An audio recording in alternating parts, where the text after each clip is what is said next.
ప్రపంచంలో అందరికీ తెలిసింది ఒక మామూలు జలరి కథ, కాని ఇది ఒక సముద్ర వీరుడి చరిత్ర. ఇంట్లో అమ్మ అకాలి చూడలేక ప్రాణం పోయినా పర్లేదు అని రుద్ర ఒంటరిగా సముద్రంలోకి వెళ్ళాడు. భయంకరమైన తుఫాను రుద్ర పడవ విరిగిపోయి ఎవరు వెళ్ళని ఒక నిశ్చడిత దీవికి చేరుకుంది. ఆ దీవిలో ఒక రహస్య గుహ లోపాల నుండి వస్తున్న ఒక అజీబ్ నీలిరంగు కంతి అతన్ని ఆకర్షించింది. ఆ కంతిని తక్కగానే రుద్ర ఒక కొత్త లోకంలోకి లగబద్దదు. ఈ భూమికడు వేరొక ప్రపంచం. ఇది మత్స్యలోకం. నీటి అడుగున ఉన్న అద్భుతమైన నగరం, కాని ఇక్కడ ఇప్పుడు పెద్ద గంధం ఉంది. కలకేటు అనే రాక్షసుడు ఈ సముద్రలోకాన్ని నాశనం చేయడానికి దండయాత్ర చేస్తున్నాడు. అప్పుడు రుద్ర చేతిలో ఒక బంగారు త్రిశూలం మెరిసింది. ఇప్పుడు అతను మామూలు మనిషికడు సముద్రపుత్రుడు. నీతి అడుగున జరిగిన మహాయుద్ధం మనిషి వర్సెస్ రాక్షసుడు. ఎవరు గెలిచారు? ఈ అద్భుతమైన విజువల్ స్టోరీ మొత్తం చూడాలంటే వెంటనే మన ఛానల్లో ఫుల్ వీడియో చూడండి. విశాలమైన బంగాళాఖాతం ఒడ్డున ప్రపంచానికి దూరంగా నాగరికతకు ఆమడ దూరంలో అలల ఊరు అనే చిన్న మత్స్యకారుల గ్రామం ఉంది.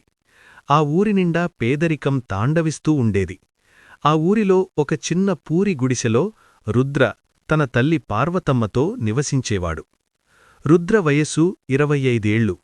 6 అడుగుల ఎత్తు, సముద్రపు గాలికి రాటుదేలిన దేహం, ఎండకు కందిన చర్మం, గాలిలో ఎగిలే ఉంగరాల జుట్టు. చూస్తే ఒక సామాన్య జాలరిలా కాకుండా మారువేషంలో ఉన్న రాజకుమారుడిలా ఉండేవాడు. కాని అతని జీవితం మాత్రం చాలా దయనీయంగా ఉండేది.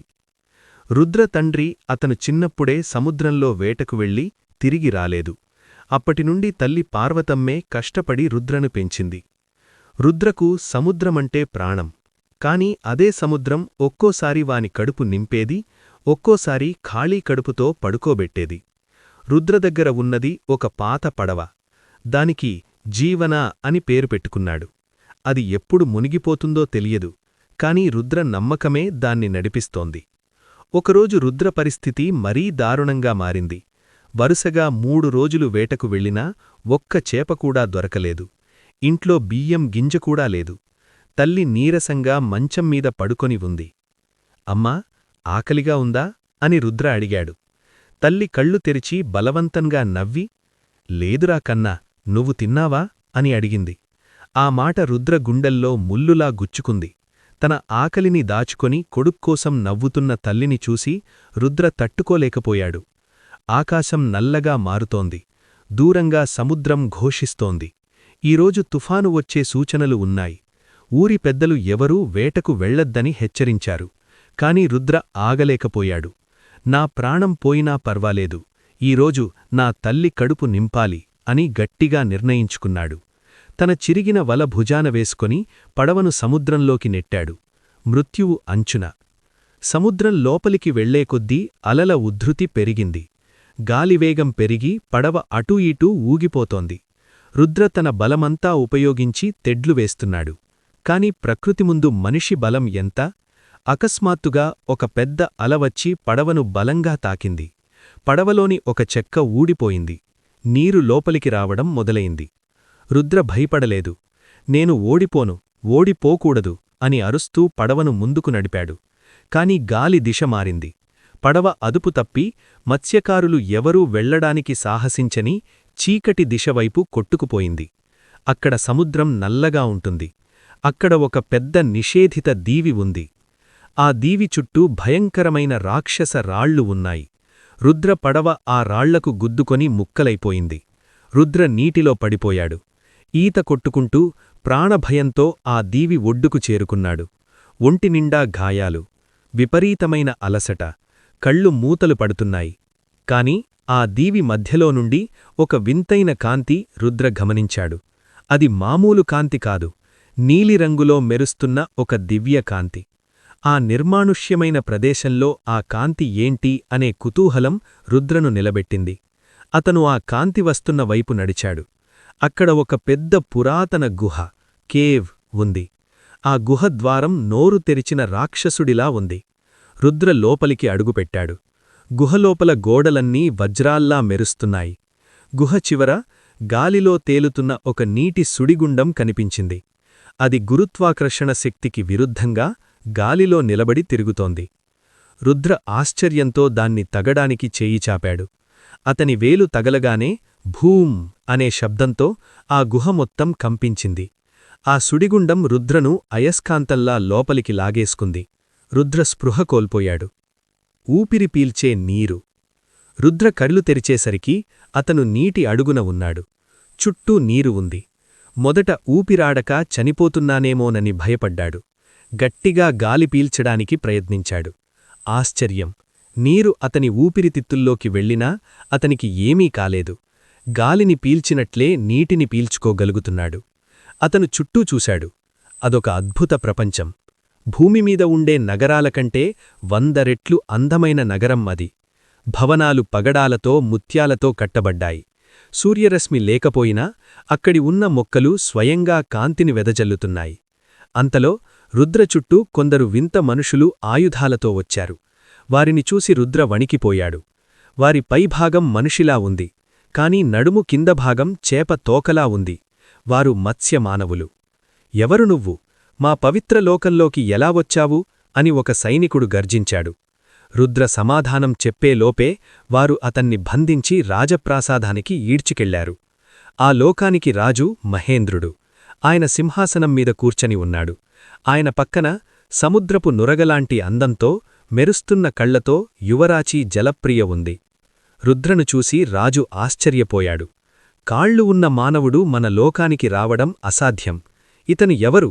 అని అడిగాడు.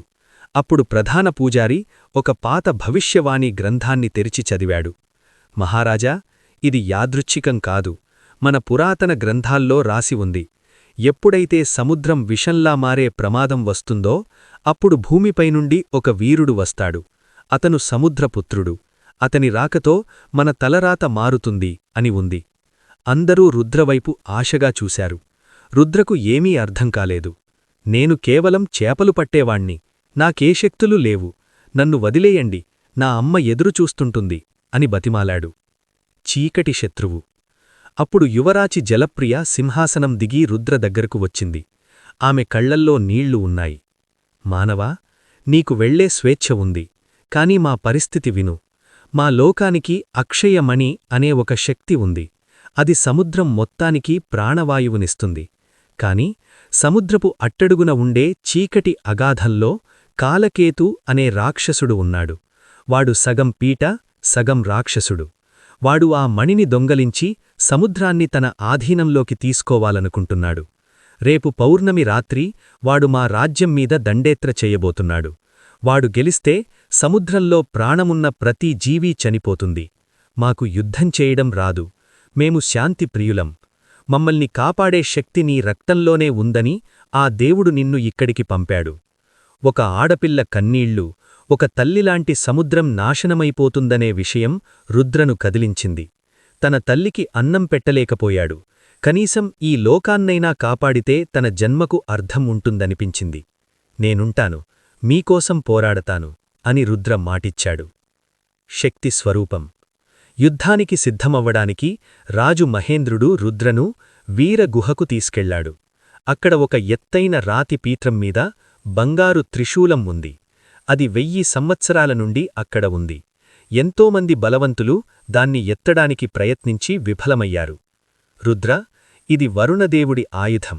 కేవలం నిజమైన వీరుడు, స్వచ్ఛమైన మనస్సున్నవాడు మాత్రమే దీన్ని తాకగలడు అని రాజు చెప్పాడు. రుద్ర ఆ త్రిశూలం ముందు నిలబడ్డాడు.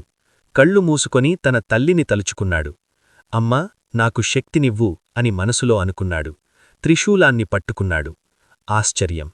ఆ త్రిశూలం బరువులేనట్టుగా రుద్ర చేతిలోకి వచ్చింది. వెంటనే సముద్రం మొత్తం కంపించింది. త్రిశూలం నుండి ఒక గొప్ప కాంతిపుంజం రుద్ర శరీరంలోకి ప్రవహించింది. రుద్ర నరాలు ఉబ్బాయి. అతని కండరాలు ఉక్కులా మారాయి. అతని చిరిగిన బట్టలు మాయమై సముద్రపు రంగులో ఉండే ఒక దృఢమైన కవచం అతని శరీరాన్ని కప్పేసింది. రుద్ర ఇప్పుడు మామూలు మనిషి కాదు. అతడొక దైవదూతలా, సముద్రదేవుడి ప్రతిరూపంలా మెరిసిపోతున్నాడు. రక్త సముద్రం. పౌర్ణమి రాత్రి వచ్చింది. సముద్రగర్భం నిశ్శబ్దంగా ఉంది. ఆ నిశ్శబ్దాన్ని చీల్చుకుంటూ భయంకరమైన శంఖారావాలు వినిపించాయి. నల్లటి నీడలా కాలకేతు తన సైన్యంతో వచ్చాడు.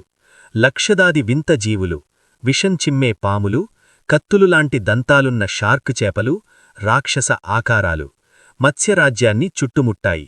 కాలకేతు 20 అడుగుల ఎత్తు ఉన్నాడు. అతని చేతిలో పెద్ద ఇనుప గద ఉంది. ఈరోజు ఈ నీరు మీ రక్తంతో ఎర్రబడుతుంది అని కాలకేతు గర్జించాడు. యుద్ధం మొదలైంది. మత్స్య సైనికులు భయపడి వెనక్కడుగు వేస్తున్నారు. కాలకేతు గదవేటుకు పదుల సంఖ్యలో సైనికులు చనిపోతున్నారు. అంతలో ఒక పెద్ద మెరుపులాంటి కాంతి యుద్ధభూమి మధ్యలో పడింది. అది రుద్ర. రుద్ర చేతిలో త్రిశూలం గిరగిరా తిరుగుతోంది. అతను సింహంలా శత్రువుల మీద పడ్డాడు. నీటిలో అతని వేగం చూసి శత్రువులు బెంబేలెత్తిపోయారు. త్రిశూలంతో ఒక్కో వేటు వేస్తుంటే సముద్రపు నీరు కూడా వేడెక్కిపోతోంది. రుద్ర కేవలం ఆయుధంతోనే కాదు, సముద్రపు నీటిని కూడా తన ఆధీనంలోకి తెచ్చుకున్నాడు. నీటి అలలను పెద్ద పెద్ద సుడిగుండాలుగా మార్చి రాక్షసులను బంధించాడు. జలప్రియ కూడా రుద్రకు తోడుగా నిలిచింది. రుద్ర పరాక్రమం చూసి మత్స్య సైన్యంలో ధైర్యం వచ్చింది. అందరూ కలిసి రాక్షసులను తరిమికొట్టారు. విజయం. చివరికి యుద్ధరంగంలో రుద్ర మరియు కాలకేతు మాత్రమే మిగిలారు. ఒక అల్ప మానవుడివి, నన్ను చంపగలవా అని కాలకేతు నవ్వాడు. మనిషి సంకల్పం ముందు ఏ శక్తి నిలబడదు అని రుద్ర బదులిచ్చాడు. ఇద్దరి మధ్య భీకరమైన పోరు జరిగింది. కాలకేతు తన గదతో రుద్రను కొట్టాడు. రుద్ర ఎగిరి కింద పడ్డాడు. రక్తం వచ్చింది. కాని రుద్ర లేచాడు. కాలకేతు మళ్లీ దాడి చేశాడు. ఈసారి రుద్ర కాలకేతు బలాన్ని తనకు అనుకూలంగా మార్చుకున్నాడు. కాలకేతు గదను త్రిశూలంతో అడ్డుకొని మెరుపువేగంతో అతని గుండెల్లోకి త్రిశూలాన్ని దించాడు. కాలకేతు ఆర్తనాదాలు చేస్తూ నేలకూలాడు. అతని శరీరం బూడిదలా మారి నీటిలో కలిసిపోయింది. యుద్ధం ముగిసింది. శాంతి నెలకొంది. త్యాగం మరియు వీడ్కోలు. విజయోత్సవం జరిగింది. రాజు మహేంద్రుడు రుద్ర కాళ్లు పట్టుకుని కృతజ్ఞతలు చెప్పాడు. రుద్ర, నువ్వు మా దేవుడివి. ఈ రాజ్యానికి రాజుగా ఉండిపో. నా కూతురు జలప్రియను పెళ్లి చేసుకో. ఈ సముద్రపు సంపదంతా నీదే అని వరమిచ్చాడు. జలప్రియ కళ్లలో ప్రేమ కనిపించింది. రుద్ర చుట్టూ చూశాడు. వజ్రాలు, వైఢూర్యాలు, అందమైన రాకుమారి, అధికారం ఇవన్నీ అతని కాళ్ల దగ్గర ఉన్నాయి.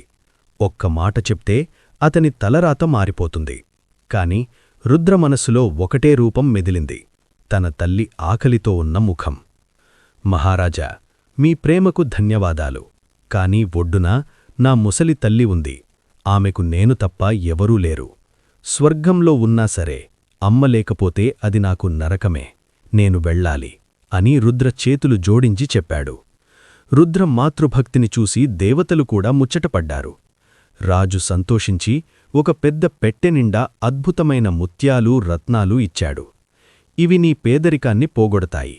కాని నీ మంచితనమే నీ నిజమైన సంపద అన్నాడు. జలప్రియ కన్నీళ్లతో, నువ్వు ఎప్పుడు సముద్రం దగ్గరకు వచ్చినా మా అలలు నిన్ను తాకుతూనే ఉంటాయి అని వీడ్కోలు పలికింది.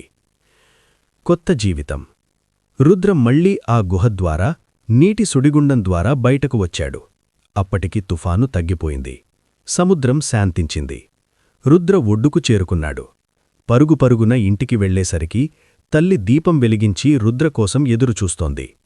రుద్రను చూడగానే ఆమె ప్రాణం లేచొచ్చినట్లయింది. రుద్ర తెచ్చిన సంపదతో వారి కష్టాలన్నీ తీరిపోయాయి. కాని రుద్ర ఆ డబ్బును తన స్వార్థానికి వాడుకోలేదు. ఊరిలో ఉన్న పేద జాలర్లందరికీ కొత్త పడవలు కొనిచ్చాడు. అందరికీ ఇల్లు కట్టించాడు. ఆ ఊరి రూపురేఖలే మారిపోయాయి. ఇప్పుడు రుద్ర ఆ ఊరి పెద్ద. అందరూ అతన్ని గౌరవిస్తారు. కాని ప్రతి పౌర్ణమి రాత్రి రుద్ర సముద్రం ఒడ్డున ఒంటరిగా కూర్చుంటాడు. సముద్రం వైపు చూస్తాడు. దూరం నుండి 2 మెరుస్తున్న కళ్ళు, జలప్రియ, తనను చూస్తున్నట్లు అనిపిస్తుంది. ఒక పెద్ద అల వచ్చి అతని కాళ్లను తాకి వెళుతుంది. రుద్ర నవ్వుతాడు. ఎందుకంటే అతనికి తెలుసు, సముద్రం కేవలం నీరు కాదు, అదొక ప్రపంచం. అక్కడ తనకో కుటుంబం ఉంది.